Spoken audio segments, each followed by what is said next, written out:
સુરતમાં પતિ પત્ની વચ્ચે થયેલા ઝઘડા બાદ પતિએ ફિનાઇલ પી લીધા બાદ પતિએ તાપીમાં કૂદી આપઘાત કરી લેતા 2 બાળકોએ પિતાની છત્રછાયા ગુમાવી દીધી છે। સુરતના સલાબતપુરા વિસ્તારમાં આવેલા ઈચ્છા દોશીની વાડીમાં રહેતા 35 વર્ષીય જીતેશ રાજેશ રાણા પત્ની અને 2 દીકરાઓ સાથે રહેતો હતો અને જીતેશ રાણાનો પત્ની સાથે ઝઘડો થતા જીતેશ રાણાની પત્નીએ ફિનાઇલ પી લેતા પતિ જીતેશ રાણાએ તાપીમાં કૂદકો મારી દીધો હતો। ફરવા જવા જેવી બાબતે દંપતી વચ્ચે ઝઘડો થતા આવેશમાં આવેલા દંપતીએ આકરું પગલું ભર્યું હતું, જેમાં તાપીમાં કૂદી આપઘાત કરનાર જીતેશ રાણાનો મૃતદેહ કાવડિયાને મળતા ફાયરને જાણ કરાઈ હતી। हाल तो पिताना मौत ने लई 2 बाळाओना माथेथी पितानी छत्रछाया हटी गई छे तो युवानना मौत ने लई परिवारमां शोकनी कालीमा छवाई गई हती।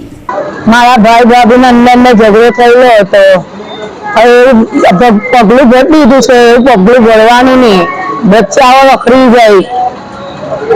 તમારા ભાઈનું નામ શું? જીતેશભાઈ છે મારા ભાઈનું નામ। એમનું રહેવાનું ક્યાં? ઈચ્છા દોશીની વાડીમાં રહે છે રિસ્તમપરામાં। કેટલા વર્ષ તેમની ઉંમર હતી? 35 વર્ષની છે। એમને બાળકો કેટલા છે? 2 છોકરી છે, એક 15 વર્ષની છે, એક 12 વર્ષની છે। એમને શું પગલું ભરેલું તમારા ભાઈ? એ ભાભી 2 જણનો ઝઘડો થયો, ભાભીએ ફિનાઇલ પી લીધી, ભાઈએ તાપીએ ભૂસકો મારી દીધો। તો તમારા ભાઈની બોડી કેવી રીતે મળી?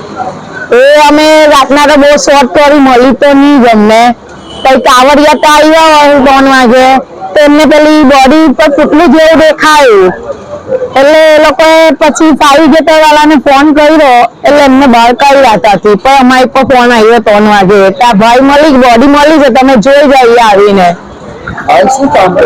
જોરી કામ કરતો રહ્યા। આમ તો અમારે પહેલેથી અમારા જોરીનો ધંધો છે।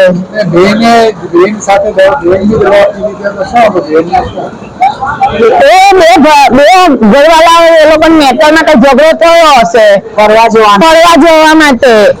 એ ભાઈ એ ભાઈ ના કીધું તો ના મારે નથી જવું, તે પછી 2 નો ઝઘડો થયો, તેમાં ભાભીએ ફિનાઇલ પી લીધી ને ભાઈ તાપીએ ચાલ્યા ગયા। એક ભાઈ ને એક બેન છું મેં, મમ્મી પપ્પા પણ નથી મરી ગયા।